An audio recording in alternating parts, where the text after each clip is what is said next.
So, tell me what awaits me. Another ship, perhaps, or a storm at sea. No, it can't be. But she hasn't come around in years. Not since... Who's there? No one. Well, that's obviously a lie. Last time I checked, no one didn't have a voice of her own. So the waters were right. It is you. Hello, Scylla. Hello, Circe. I'm surprised you remember me after all these years.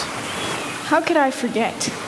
I imagine I would be easy to forget, considering how many people you've probably cursed in the meantime. Not like... Now that I believe. I should devour you whole for what you've done to me. I deserve it. I know you deserve it. As soon as it happened, I knew it wasn't worth it. It rarely is.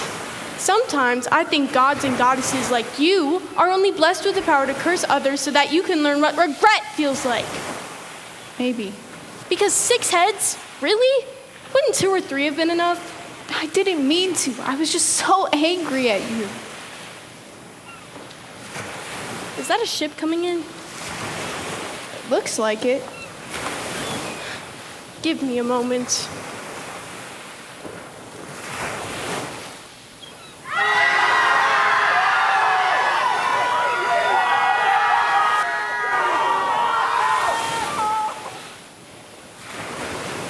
Much better.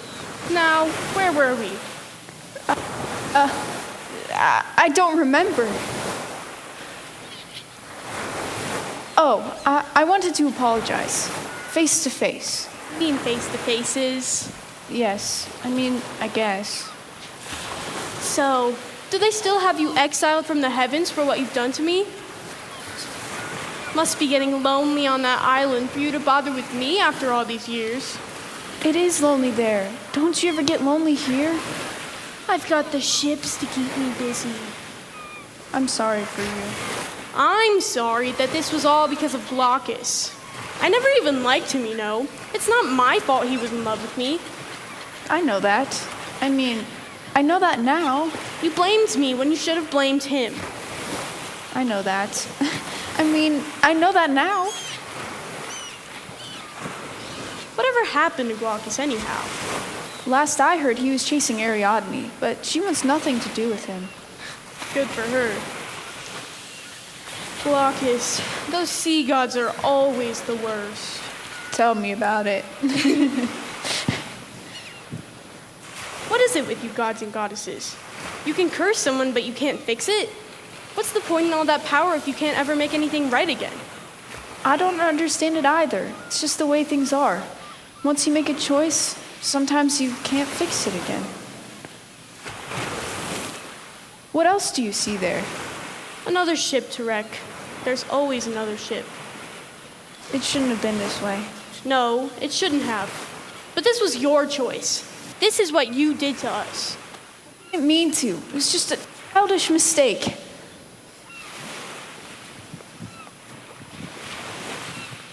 So this is it? You came all the way here to do what? Say you're sorry? I guess. Well, you've said it now. You can go home and feel good about yourself. It's not that simple, and you know it. No, I don't know it. I don't know anything except you blame me for things I never did, and now here we are stuck here on Earth. Doesn't the tide pool say anything else? Anything better than the two of us being trapped like this? Yes, it does. It says we don't have to be enemies forever, not if we don't really want to. Really? Because they say we do. Who says that? All the gods on Mount Olympus. They say this is the story we're condemned to tell. Well, maybe we should try writing a new story then. Maybe, but how? I don't know, but it probably starts with us really forgiving each other.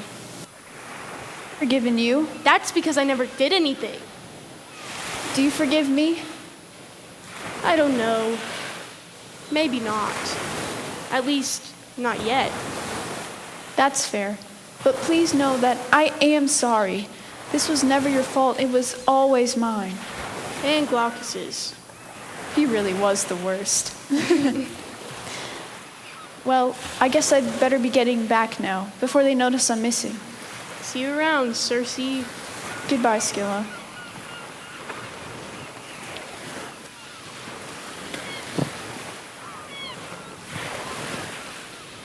We can still write another story for ourselves. It's not too late. It's never too late for that.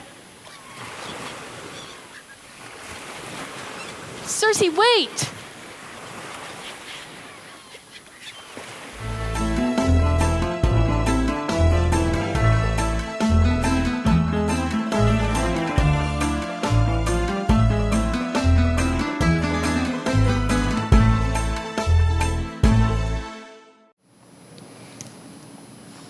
She knew she didn't fit, the proverbial square peg in the round hole, a tight squeeze that she was not willing nor able to make. So she whittled herself into an icon of sorts, something to be feared as well as worshipped. Magical to some, yet oddly humane.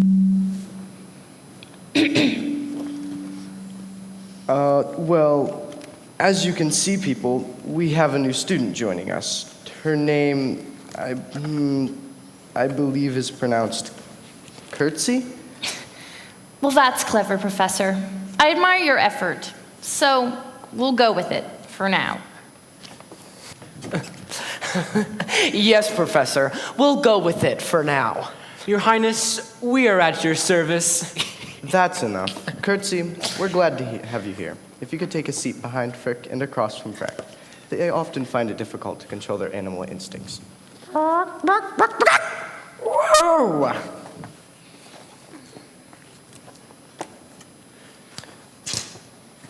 We were just about to continue our lesson of Homer's Odyssey. Did you pick up a copy with the syllabus? No, sir. I did not. Well, that's unfortunate. Maybe you can sidle to Skylar, if that's okay with you, Skylar. Sure. I mean, she's no threat. Hello? Look at her. Goth was so last decade. Catfight! No, I think doggies are more her style. How would you? Excuse me, Professor Dimwitty, but I don't need to read a copy. I know the story.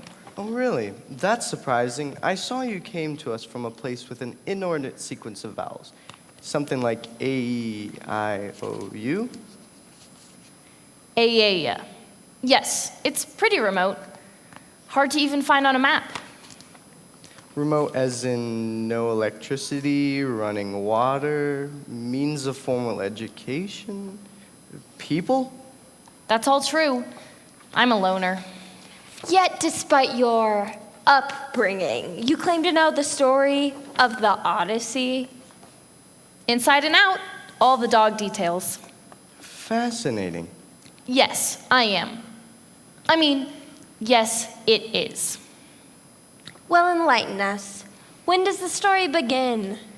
Well, that's a tricky question. If you're talking the story, it starts in the middle. But if you're talking the real deal, it starts on Mount Olympus. Aha! You're wrong. It starts at the end of the Trojan War. Trojan War. Ignore them. They're pigs. I've noted. Well, I think that Miss Schuyler is correct, at least according to my spark notes. But then what happens? Oh, we know. Okay, boys, if you must. Odysseus stabs out the eye of the Cyclops. It's like the best part. Not really. Did you have something to add, Miss Curtsy? Yes, a lot. First off, the blinding of the Cyclops is clearly not the best part, nor is the next part. What happens next is that Odysseus and his shipmates leave Troy, and instead of heading back to Ithaca, where Odysseus really wants to go, they end up taking a bit of a side trip where they are clearly not welcome, especially after they rape, pillage, and basically vomit all over the people who have been nothing but welcoming and kind to them upon their arrival. Whatever. But then he kills the Cyclops, right? Technically. But that's still not the best part. Then what is the best part, in your oh-so-educated opinion? Well, thanks to a bag of wind. Are you talking about my mother-in-law? Clearly not. May I continue? What happens next is that Odysseus and his shipmates end up on an out-of-the-way island where a beautiful enchantress and, dare I say, good cook and songstress awaits. That's not how I interpret the story. That girl was a witch. Witch, enchantress, you say tomato and I say tomato.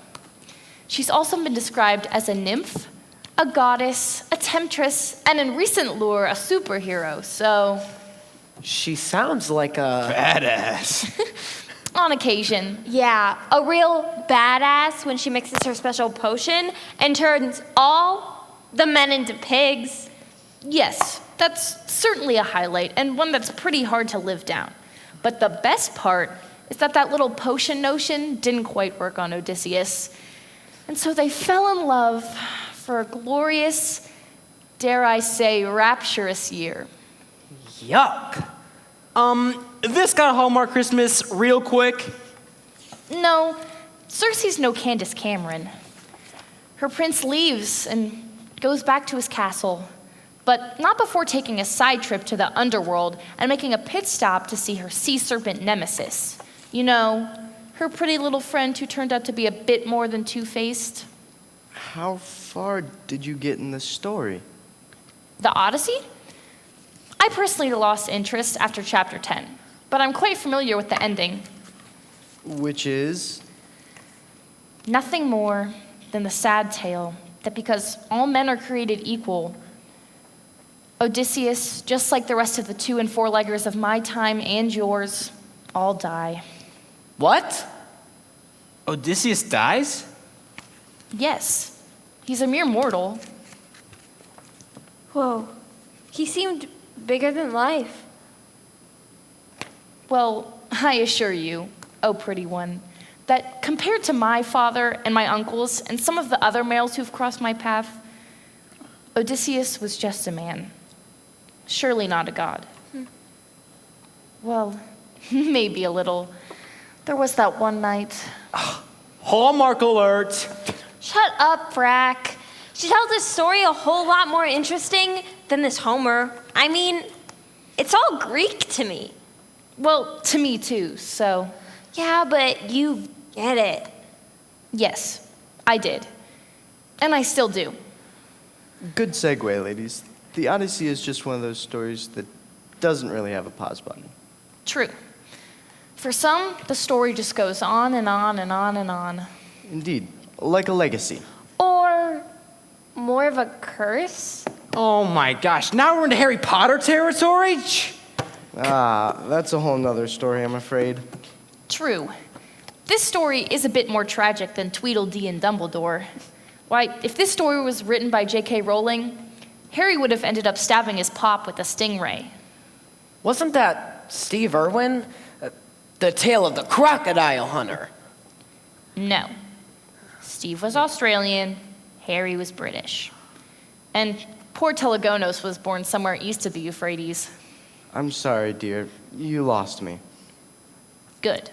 I'm tired of talking. I'm also tired of living. These Greek tragedies have a way of taking their toll. Okay, people, close your books. Lucky them. My book must remain open forever and ever and ever and ever.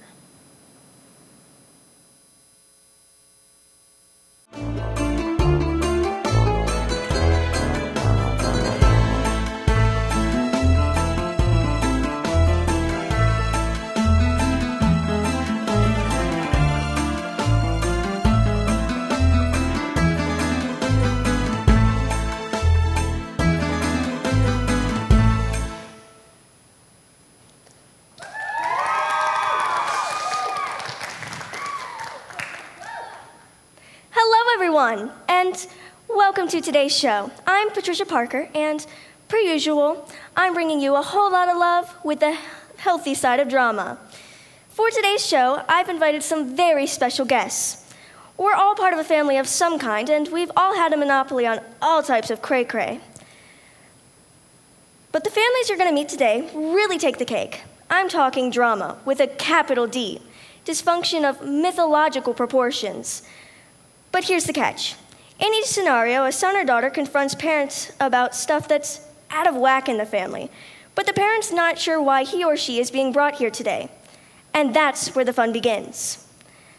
Got it? Then let's go.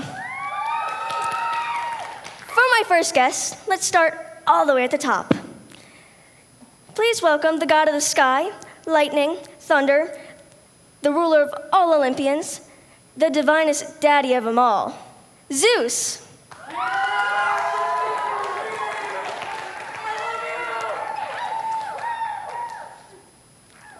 Welcome to the show. No worries. I just zipped on a lightning bolt, and it's simply divine to be here. I'm sure it is. I'm sure you're curious about why you're brought here today. Curious? Yes. Worried? No. I figured it was some sort of celebration or ceremony being thrown by any one of my millions of children to honor the greatness of their father. I've got more than a few kids, I'll have you know. Oh, we're well aware. Scattered all over the globe. I'm a busy guy, and I don't get to see them all very often. So it's nice whenever one of them lights an incense or roasts a sheep in my honor. Well, you're on the right track, speaking of fire, but not exactly. Ladies and gentlemen, please join me in welcoming a special guest to the stage, Prometheus. A party? For you? Are you kidding me? Is this what you think this is about? I can't believe you. You authoritarian, dictatorial, fascist pig of a... Whoa! Easy now, Prometheus. You'll have your chance to say your piece. Let's just lower the temperature a bit now, shall we? Come on now. I can't believe you brought me here to talk to this firebrand again. See? I told you. He's doing it again with all the stupid fire jokes. He can't let anything go. Holds on to grudges. Forever. Gentlemen. Both of you calm down. I'll ask some questions and speak only when spoken to. Come on now. You don't think I'm going to take orders from a mortal, do you? And from a female mortal at that? This show is an utter disgrace. Well, tell us in your words, sir. Why have you brought your father here today? He's too strict. He's the strictest parent on Mount Olympus. I do one little thing, and he grounds me for eternity. One little thing? Oh, now sparks are gonna fly. See? Stupid fire jokes. Well, what do you expect? Patricia, if I may, my son has been explicitly instructed, time after time again, not to associate with or fraternize with those who are not quite as good as we are. Humans. Mortals. Meaning no offense, but your kind of people. And then the moment I'm out of town, off on an errand of some sort, what do I hear? He's taken the golden torches from the halls of my stunning palace, started a fire in the backyard, and invited some of his human friends from down in the valley up to the palace for a party. And not only that, these friends are bringing sticks and branches of their own and taking some of the fire home with them. Oh my gosh, you're never home. You're always off in the countryside, chasing some nymph or naiad, trying to make some more kids. You know what, Patricia? He's not even my real dad. Really? Yes, always trying to pull that father of all humanity bullcrap. But you're not my dad. You don't get to tell me what to do. Poppycock. It's true. Even my new friend Circe says the whole situation is bogus. I start one little fire, and what does he do? Locks me in my room. And every day has some big-ass bird fly through the window, peck out my liver, and leave me struggling in the bunk bed. And this happens every single day. I know the gods are crazy, but this takes disproportionate retaliation to a whole nother level. Don't get so hot under the collar. I don't have a liver, but I still got 2 fists. Easy. Calm down. Prometheus, if you can't keep yourself under control, we're going to have to ask you to leave. Can you calmly state what it is that you want? Why have you brought your father... Not my real dad. ...here today? You're too strict. I want you to call off your ego. Zeus, what do you have to say? I'll not deign to answer. I'm the king of the heavens. Well, we'll check back in a couple of minutes to see if your answer has changed. But now I'm going to bring out my next guest. Ladies and gentlemen, please help me welcome the daughter of the sun god Helios and the famed queen of Crete, Pasiphae.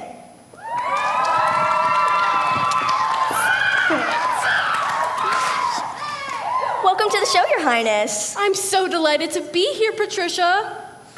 You know, there's not much to do when you're sitting around in the palace bored all the time, being waited on by people hand and foot. You bring some excitement to my boring little life. And for that, I'm eternally, and I do mean eternally, grateful. Well, I certainly do appreciate it, Your Highness, but from what I've heard, things aren't quite as boring in the palace. Whatever do you mean? Ladies and gentlemen, please welcome Queen Pasiphae's lovely daughter, Ariadne. Where is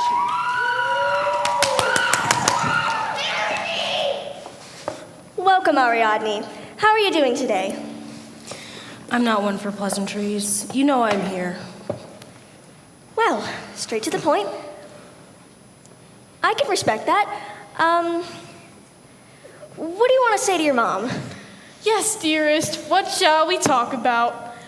Perhaps you've concocted a new puzzle or maze for me to solve today. Or maybe there's a boy at school that you'd like to invite over for dinner. Tell Mother all about it. Seriously, Mom? That's how you want to play it? Oh, darling, always so mysterious. But that's one of the joys of having an artist in the family, Patricia. You're never quite sure what sorts of imaginative and creative things they're going to come up with next. Ugh, you're so embarrassing. She does this all the time, Patricia. She's fake, and everybody at school knows about...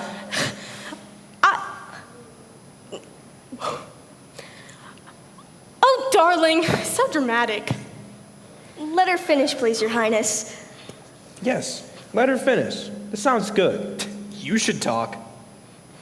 Everybody at school knows she's a total phony. Comes to all the PTA meetings hanging on my father's arm like she's totally in love with him, cooing and fawning. But when he's off to war and she's, quote, hanging around the castle, she's finding somebody else to keep her entertained and amused and... Now that's simply not true, Patricia. Honestly, I don't know how or why you concoct these fanciful tales, Ariadne. That's utter nonsense. A little bull. Exactly, Mother. Let's talk about bulls, or one bull in specific, a shining snow white bull that just happened to stroll by the palace one day. That sounds like my brother Poseidon's bull. Dad, shut up. Oh, now I'm your father. That's right. Thank him for sending around that bull on my behalf. Idiot.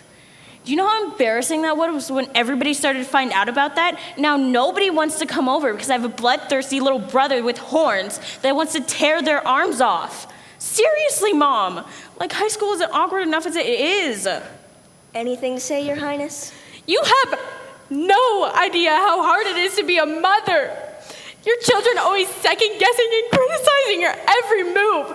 What did I ever do to deserve this? To have these terrible rumors circulated about me, and then to discover that my own flesh and blood is responsible for their spread? How could you even accuse me of such a thing, my love?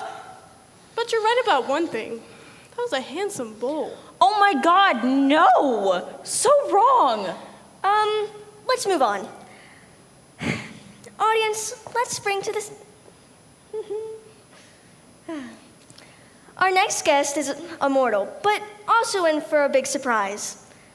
Let's welcome to the stage, Daedalus. Oh my goodness, he's here too? I think I need to go powder my nose. Not so fast. Welcome to the show, Mr. Daedalus. Hi.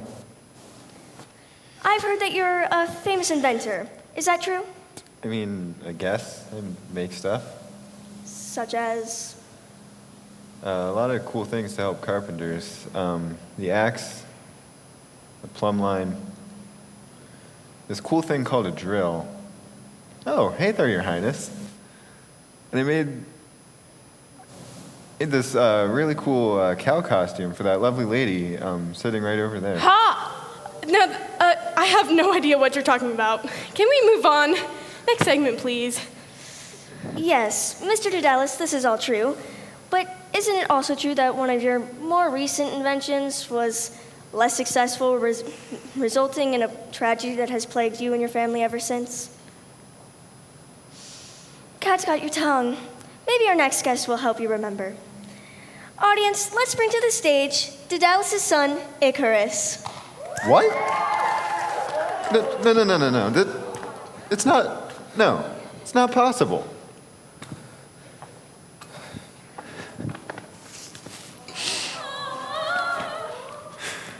My son, my precious son. How could this be? I thought you were dead. I don't know what to say. You could start with, I'm sorry. Yikes. Not what you expected to hear, Daedalus, huh? You're right. I'm so sorry, Icarus. What a bad idea it was to invent those wings and teach you how to fly. Ah, so he's one of those parents who lets the kids drink at home, huh? If they're gonna do it anyways, might as well be on your watch. Right, buddy? You are the absolute worst. Not quite. Ariadne! Quiet! You're ruining the moment. It's okay, Dad. I know you only wanted me to experience something magnificent. And you warned me like a million times not to fly so close to the sun, or the wax holding the wings together would melt. And like usual, I did my own thing, wanting to fly even higher and achieve even more. Like father, like son. Exactly. I'm just glad you aren't dead. I saw you fall out of the sky into the sea, and I thought that was it. And every song and mythical retelling I've heard since then seemed to confirm that you were dead.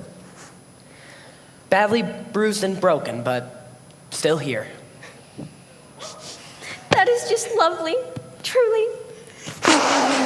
Thanks to both of you for sharing your hearts. And remember, folks, you heard it here first on the Patricia Parker Show. Now seems like a good time to go to a commercial break. But when we return, we'll watch as a young woman confronts her witch of a cousin who transformed her into a multi-headed, sharp-clawed monster of a creature and marooned her by a whirlpool out in the middle of... Zeus! I know he's somewhere. That no good gallivanting, philandering excuse of a husband. Zeus! Zeus! How could you? Chasing every mortal, nymph, fairy, and naiad on the face of the earth. Children all over the world, in every country, shape-shifting into all sorts of things. A swan, for heaven's sake. Thinking that I wouldn't notice? But you're wrong. I noticed, and I am fed up. We'll be back into it too.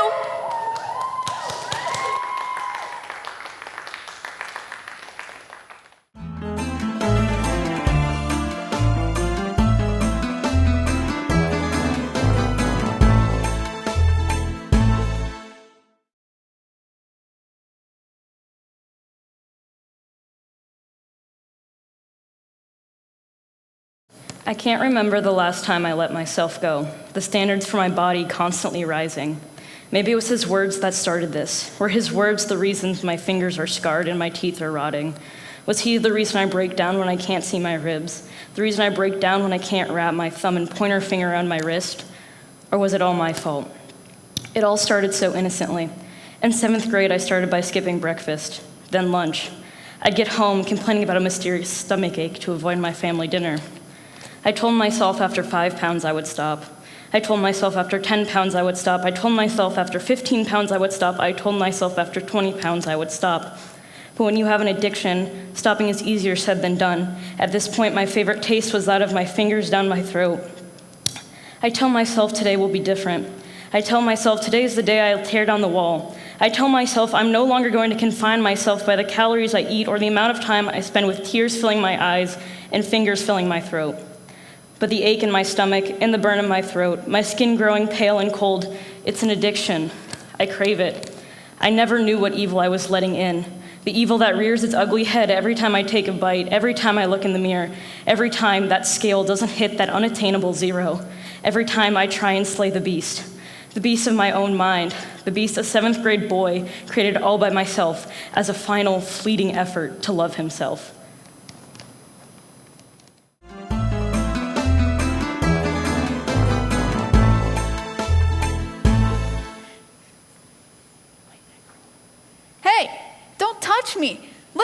me! What are you doing? Well, well, the warden has graced us with a new friend. It's been so long. She's petrified, poor thing. Give her some room. What's your name, dear? My name's Izzy. Where am I? Dear, you're in the underworld, albeit a much more pleasant one than you may have heard of. The underworld? As in, like, dead? Not like dead. Actually dead, I'm afraid. I can't be. This must be some sort of dream. I was sitting at my desk at Harvard, about to hit send on my thesis. She speaks so strangely. What year did you die, Izzy? We've been down here so long, it's easy to lose track. Sometimes I blink and another 100 years has passed. I can't be. I'm just sitting at my desk and I'm going to wake up right now. Right now. Please, for the sake of my sanity, right now. This is just great. So great. Come sit, Izzy.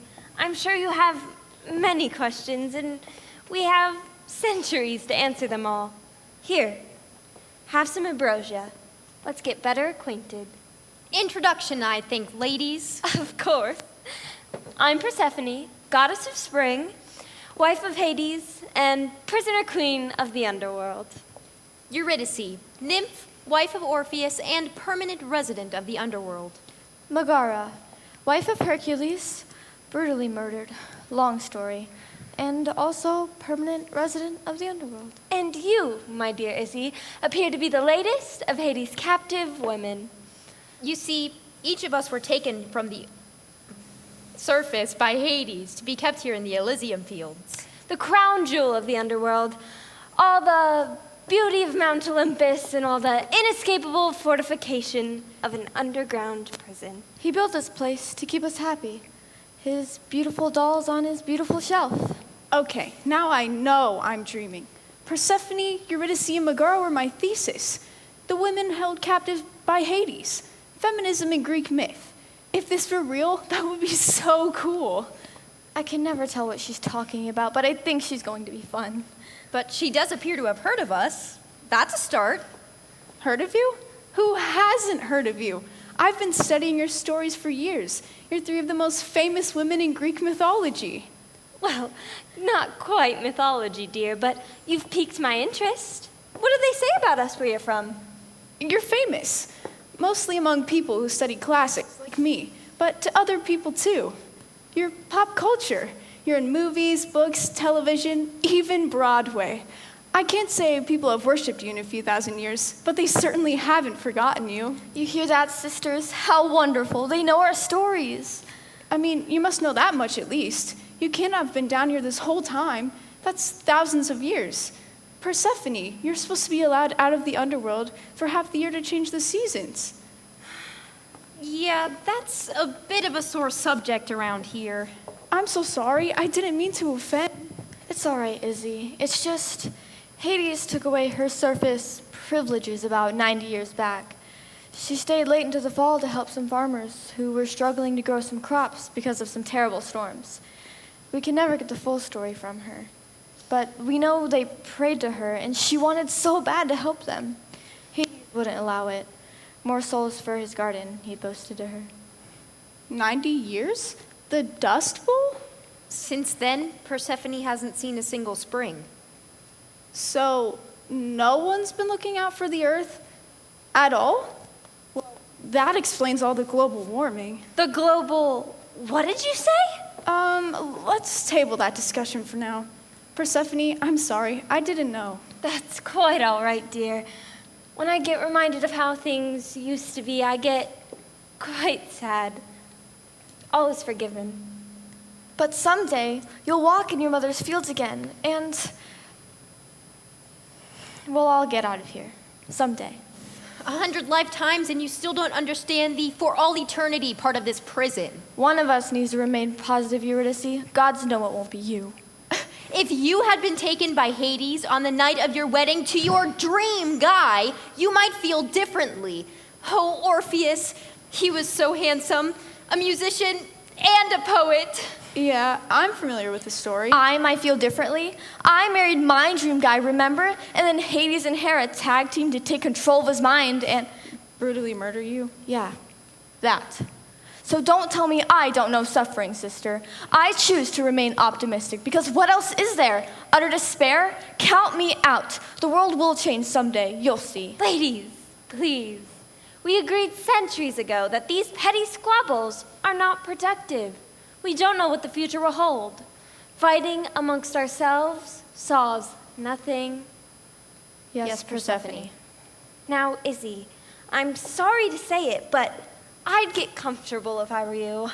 The first rule of the underworld is, abandon all hope, ye who enter here. Pretty sure that's from a story about a different sort of underworld. Well, where do you think Dante got it from? I'm sorry, ladies, but I don't accept that. We can't be down here forever. I still remember that first day, Hope. That's not what this is. Contrary to what you might think, the world has changed. Look, I'm not sure if this is a dream, a hallucination, or something else beyond my comprehension entirely, but I think I was sent here for a reason. Someone has to tell you that, God or not, Hades has no right to keep you down here. Where I'm from, women aren't kept as prizes anymore. I won't lie, things are far from perfect for us, like really far. But if things are to ever get better, we need more goddesses at the table. There are goddesses where you're from? Of course. They may not live on Mount Olympus or have magic powers, but when they speak, people listen. We have Malala and Gloria Steinem, Ruth Bader Ginsburg, and this woman named Beyonce, who I know you don't know, but she's just so great. And listen, the point is, modern goddesses work in medicine, art, music, science, engineering, everywhere we need them to be. And they make the world a better place for everyone. Wow, your world seems like a dream, Izzy. But every exit is sealed. Every door has guards. If there was a way out of this place, we would have found it thousands of years ago. Persephone, you're the queen of the underworld. With all due respect, start acting like it. What makes Hades' power stronger than yours? Well, I suppose in theory, nothing, but I've tried before and the doors simply won't open. Even knowing what you know now, there's a big world out there getting warmer every day. We've never needed our goddess of spring more. Will you try? Maybe you're the one we've been waiting for, Izzy. I'll try, for a better world. And Eurydice, lover of music and poetry, there's this app out there called Spotify that you're just going to die for. Any song you could ever imagine is just a click away. It still surprises me sometimes. And there's always room for more. Will you help us? I will, for a better world. And Megara? Oh, stop. I was with you 5 minutes ago. I will too, for a better world. Are you ready to leave this place behind? More ready than we've ever been. Persephone, will you do the honors? Guards, open the gates. Your queen commands it. Your goddess commands it. Huh. I didn't think it'd work. See what we can accomplish together? We are going to get into so much trouble. Well-behaved women rarely make history. That's beautiful. Did you come up with that? Yeah, I sure did. Let's go show the world what we can do.